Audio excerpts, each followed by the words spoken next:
Je suis guérisseuse depuis l'âge de 43 ans. Ça m'est tombé dessus en fait parce que j'ai fait le vœu un jour de guérir les gens avec le cœur. Et ce vœu était tellement intérieur, un peu comme une bonne sœur qui rentrerait dans les ordres, que ça a déclenché quelque chose dans l'invisible justement, où des gens m'ont légué une toile d'un chaman très connu qui était décédé. Et au moment où j'ai reçu cette toile, eh bien, j'ai reçu en même temps le don de guérison. Toutes les énergies qui m'ont permis d'être guérisseuse me sont tombées dessus avec des tas de flashs de comment guérir les gens. Et voilà, depuis, je suis guérisseuse. L'invisible, c'est un peu comme si vous me demandiez quelle est la partie invisible de l'iceberg. En fait, c'est exactement ça. C'est que dans notre monde, il y a une partie visible qui représente à peu près 1/10, 2/10 de la réalité. Et il y a toute une partie invisible. Et au niveau du corps, eh bien, notre corps physique est la partie visible, mais il y a l'aura, qui est une espèce d'œuf, une coque de protection autour de nous, qui est notre partie invisible, qui est ce qu'on rayonne. Tout le monde peut percevoir l'invisible, mais il faut savoir comment faire. Il faut déjà un certain état émotionnel, on va dire. Les personnes qui sont trop dans le mental vont avoir un cerveau qui va carburer trop vite, on va dire, et là, elles ne vont rien percevoir. En revanche, pour percevoir l'invisible, il faut être en état alpha ou theta, ou alors en état modifié de conscience. C'est un peu les états qu'on a quand on est en hypnose ou quand on est proche de l'endormissement, cette espèce de lâcher-prise extrême. Et là, on se met à entendre, voir. Pour voir l'aura des gens, par exemple, c'est dans cet état-là qu'il faut être. Ça sert à voir les maladies des gens, par exemple, parce que certaines maladies se perçoivent dans l'invisible. En tout cas, les maladies physiques ont une résonance dans l'invisible, donc ça peut grandement aider. Moi, ça m'aide, bien évidemment, à guérir les gens.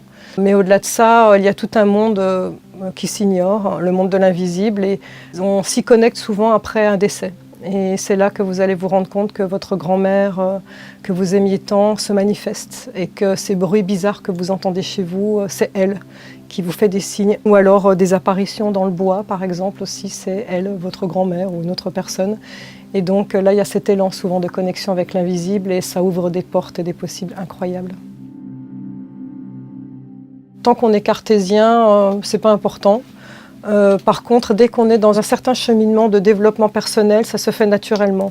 On se pose ces questions. Est-ce qu'il y a autre chose? Qui est-ce que je suis? Pourquoi est-ce que je suis là? Pourquoi est-ce que je suis dans ce corps? Est-ce que je suis juste venue pour me lever le matin, aller travailler et me coucher? Ou est-ce que j'ai une mission? Toutes ces questions-là, elles viennent justement à partir d'un certain développement personnel. Et au moment où on se pose ces questions, on est prêt à percevoir l'invisible parce que justement, on est prêt à se connecter à tout ce monde si grand, en fait, qui va vous aider à grandir. Quand on a un don, on le sait de l'intérieur, c'est simplement on le sait. On a une espèce d'élan, on a une intuition, on a une attirance vers quelque chose. Par exemple, moi je sais que j'ai toujours entendu les anges gardiens alors que j'étais d'une famille très très cartésienne. Et depuis que j'ai 12 ans, j'ai cherché à communiquer avec les esprits alors que ça n'existait pas pour mes parents. Donc je faisais les guéridons, je faisais les Ouija, ça me sortait tout naturellement. Pour savoir si vous avez un don, posez-vous les questions de qui est-ce que vous étiez quand vous étiez enfant. Parce que jusqu'à l'âge de 7 ans, la grande majorité des enfants perçoivent l'invisible, le fameux ami imaginaire. Et en fait, la société, l'éducation veut que, mais enfin, arrête avec cet ami, ça se fait pas. Et donc, on bride et le mental arrive par-dessus ces perceptions et d'un seul coup, on ne perçoit plus l'invisible. Si vous étiez parmi ces personnes qui ont vu, perçu l'invisible, ou ont vu des entités quand elles étaient petites, vous pouvez rappeler ce don très facilement. Le cerveau, lui, fait toujours la correction de ce qu'on est censé voir. Donc, quand vous voyez quelqu'un, si vous cherchez à percevoir son aura, le corps va se focaliser uniquement sur le corps physique. Or, vous devez savoir que, au-delà de ce corps physique, vous allez voir un halo de lumière.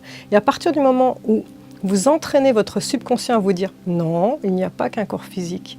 Si je lâche prise et que je respire calmement, je vais me mettre à voir un halo de lumière autour. » Et là, bingo, vous allez vous mettre à voir un halo de lumière. Il faut simplement entraîner le cerveau.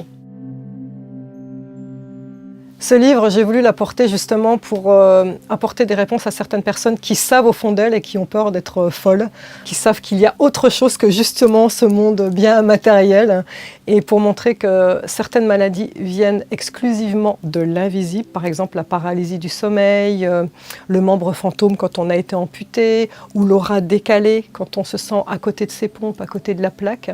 Donc j'explique toutes ces maladies, et puis ça permet d'expliquer pourquoi on a un lien avec une personne personne, même quand on s'est quitté, ce lien perdure dans l'invisible. Donc j'explique dans le livre comment couper les liens. Ça sert aussi de se connecter à l'invisible quand on a envie de connecter avec des défunts, par exemple.